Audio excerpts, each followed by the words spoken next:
কমিয়ে দিয়েছি, কমিয়ে দিয়ে মাছগুলো আমি ছেড়ে দিচ্ছি। মাছগুলো কিন্তু সাবধানে ছাড়তে হবে, এবং এই কারণেই ফ্রাই প্যান নিয়েছি যে ফ্ল্যাট থাকবে।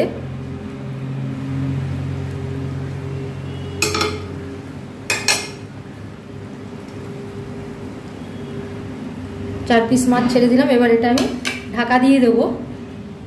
এখন আমি রুই মাছের রিং পিস দিয়ে হরগৌরী বা গঙ্গা যমুনা করব, রান্না করব, সেটা এখন দেখাচ্ছি। এগুলো আমি নুন হলুদ মাখিয়ে নিয়েছি, এবার আমি দেখাচ্ছি। প্যানে আমি তেল দিয়ে দিচ্ছি,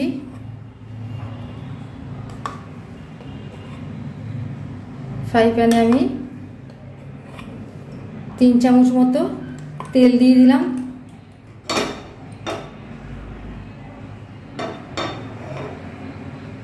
তেলটা গরম হোক, তারপরে মাছটা ভাজবো। তেল গরম হয়ে গেছে, এবার আমি মাছগুলোকে ছেড়ে দেবো।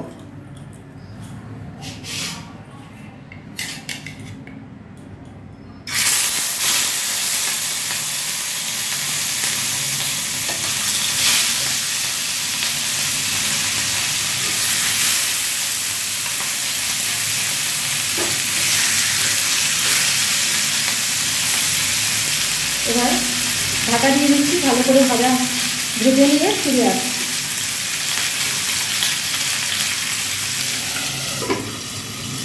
মাছ ভাজা হচ্ছে, ততক্ষণে আমি দেখিয়ে দিচ্ছি কি কি লাগবে। নিয়েছি 2টো কাঁচা লঙ্কা, 1টা শুকনো লঙ্কা, একটু সর্ষে নিয়েছি। সর্ষে যতটা নিয়েছি ততটা লাগবে না, পুরোটা লাগবে না, কিন্তু সর্ষে লাগবে। এখানে আছে হলুদ গুঁড়ো, এটা হচ্ছে সর্ষে বাটা, এটা নুন, আর এটা হচ্ছে টমেটো বাটা শুকিয়ে রেখেছি। অনেকে তেঁতুল দেয়, কিন্তু আমার তেঁতুলটা এখানে আমার বাড়িতে কারো কারো চলে না আর কি, অতটা টক, তো এক প্রকার বারণ আছে আর কি, সেই জন্য আমি টমেটো দিয়ে করি। টমেটোতেও ভালো টক আসে, টক আসা নিয়ে কথা। তার জন্য যদি টমেটো না হয় দই দিয়েও করা যায়, তার সাথে কাশ্মীরি লঙ্কা গুঁড়ো দিয়ে দিলে ভালোই হবে। তারপরে আমি এইগুলো আমার লাগবে, একে একে আগে ভাজা হোক, তারপরে মাছ তুলে নিয়ে ফিরে আসছি। আমার মাছগুলো ভাজা হয়ে গেছে, এবার এগুলো আমি তুলে নিচ্ছি। মাছ ভাজা হয়ে গেছে, মাছ আমি তুলে নিয়েছি। এবার আর একটু তেল দেবো, প্যানে আর একটু তেল দিচ্ছি। এই প্যানেতেই তেল দিয়ে দিচ্ছি, ব্যাস। তেল অল্প ছিল, তার সাথে 1 কলা মতো তেল দিয়ে দিলাম, বা 1 চামচ, যাই হোক, তেল দিয়ে দিলাম। এতে দিয়ে দিচ্ছি একটু গোটা সর্ষে,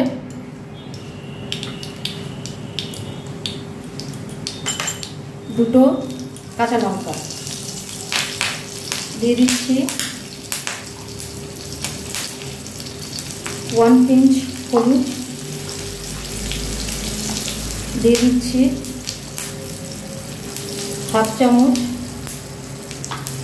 নুন,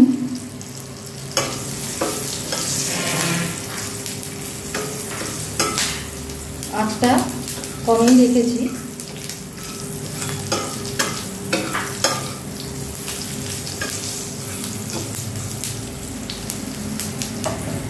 তিন চামচ সর্ষে বাটা নিয়েছি, আর সর্ষে বাটা আমি ভাজবো না, তো এর মধ্যে যেটা জার ধোয়া জল সেটা একটু দিয়ে দিচ্ছি। জার ধোয়া জলটা দিয়ে দিলাম, দিয়ে একটু গুলে নিচ্ছি।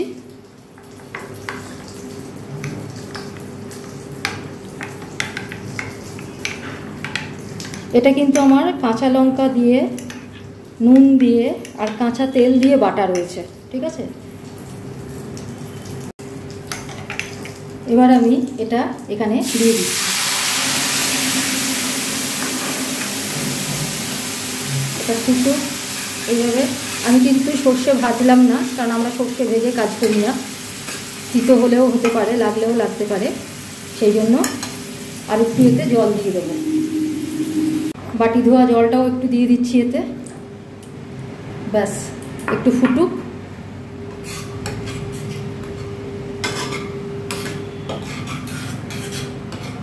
এইবারে আঁচটা আমি কমিয়ে দেব। আঁচ কমিয়ে দিয়েছি,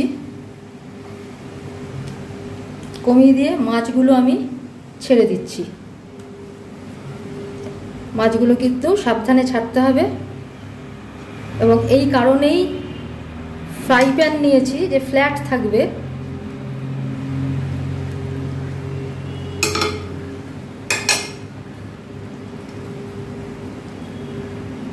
চার পিস মাছ ছেড়ে দিলাম। এবার এটা আমি ঢাকা দিয়ে দেবো।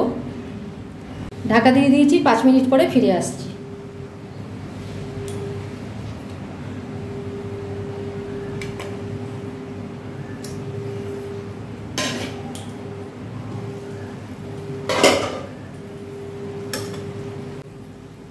আমার গ্রেভি একদম শুকিয়ে গেছে, কমিয়ে নিয়েছি। এবার আমি গ্যাসটা অফ করে দিলাম। এবার মাছগুলো নামিয়ে নেব। মাছগুলো যেন উপর দিকটা এরকমই থাকে, মানে নিচের দিকটা সর্ষের গ্রেভিটা লেগেছে, মাছেও ঢুকেছে সেটা, কিন্তু উপরে ঢোকেনি। সেইভাবে আমি আস্তে আস্তে এটা তুলে নেব। তুলে নিচ্ছি আস্তে আস্তে করে।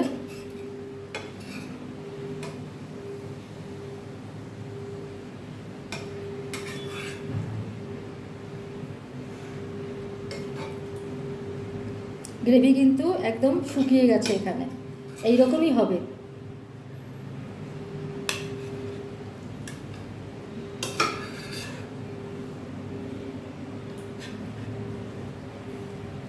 এবার আমি গ্রেভিটা অন্য একটা পাত্রে তুলে নিয়ে ফিরে আসছি। এবার এতে দিয়ে দেবো তেল। 1 চামচ মতো তেল দিলেই হবে, খুব বেশি তেল দেওয়ার দরকার নেই। 1 কলা, এখানে 1 চামচ মতোই। তেলটা গরম হলে এতে আমি দিয়ে দিচ্ছি সামান্য গোটা সর্ষে, আর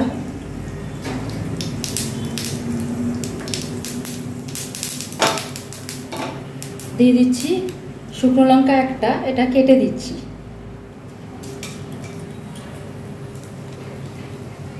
এবার দিয়ে দেবো এতে হলুদ, পিঞ্চ অফ হলুদ, 1 চিমটি মতো হলুদ। দিয়ে দিচ্ছি নুন,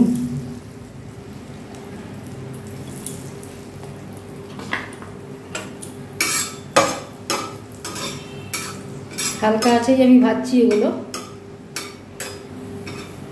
ভাজা হয়ে গেছে। এবার আমি এই যে টমেটো বলেছিলাম, টমেটোগুলো জলে ভিজিয়ে রেখেছিলাম, টমেটো শুকনো জলে ভিজানো, দিয়ে দিলাম।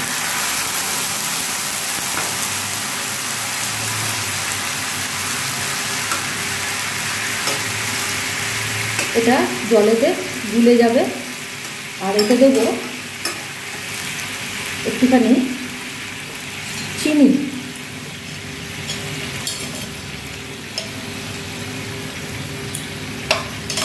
1 চামচ চিনি দিয়ে দিলাম। আর দেবো একটুখানি কাশ্মীরি লঙ্কা গুঁড়ো।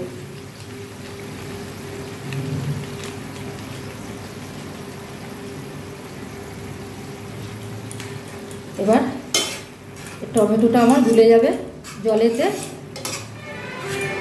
তারপরে দেখাচ্ছি। তারপরে মাছগুলো আমি দেব, দেখাচ্ছি। যাদের তেঁতুল খাওয়ার অসুবিধা আছে তারা কিন্তু এইভাবে করতে পারেন। মেন ব্যাপার হচ্ছে যে একদিকটা হবে সর্ষে বাটা ঝাল, আর একদিকটা হবে চাটনি মতো টক মিষ্টি। তো ধরুন এখন অনেক বাড়িতেই কিন্তু খাওয়া দাওয়া অনেক চেঞ্জ হয়েছে। যেমন ধরুন এটা মেনলি কই মাছের হয়, কিন্তু আমি দেখেছি আমাদের বাড়িতে পমফ্রেট মাছেরও হতো। এছাড়া কিন্তু ইদানিং ইলিশ মাছের মানে পিস, রিং পিস, রুই কাতলা মাছের রিং পিস, এগুলো নিয়েও করা হয়। তো তাই জন্যই আমি রুই মাছের পিস নিয়েই করছি। তারপরে দেখাচ্ছি। গ্রেভি আমার শুকিয়ে এসছে। এইবারে এটা এইভাবে দেব, উপর দিকে সর্ষে বাটাটা থাকবে।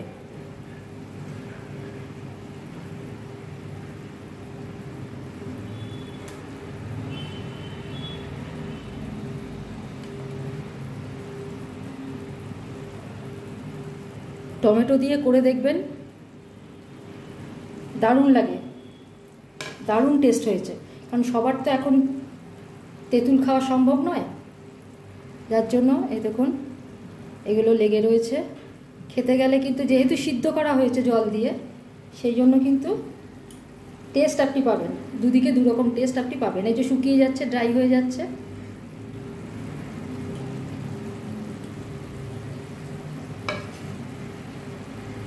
হয়ে এসছে। আর এগুলো ঠিক ঘাটা যায় না, একটু যেহেতু ফ্রাই প্যান নিয়েছি একটু এইভাবে নড়িয়ে দিচ্ছি, ঝোলটাকে একটু, কারিটাকে একটু, গ্রেভিটাকে একটু নড়িয়ে দিলাম। সুন্দর একটা রং এসছে। গ্রেভি কিন্তু একদম মাখো মাখো থাকবে, হ্যাঁ, তা নাহলে কিন্তু এটা বেশি থাকলে উপরে উঠে আসার চান্স থাকবে, আর টেস্টটাও ঢুকতে হবে মাছের ভেতরে, সেই জন্য গ্রেভিটা এরকম মাখো মাখো থাকবে। আমার হয়ে গেছে, এবার আমি এটা নামিয়ে নিচ্ছি, প্লেটিং করব। বন্ধ করে দিচ্ছি গ্যাস, গ্যাস বন্ধ করে দিলাম। এবার দেখাচ্ছি আমার রুই মাছের হরগৌরী বা গঙ্গা যমুনা যাই বলুন না কেন, রেডি টু সার্ভ। আজকের মতো এখানেই রাখছি, কালকে আবার অন্য কোনো রেসিপি নিয়ে ফিরে আসছি। ততক্ষণের জন্য ধন্যবাদ।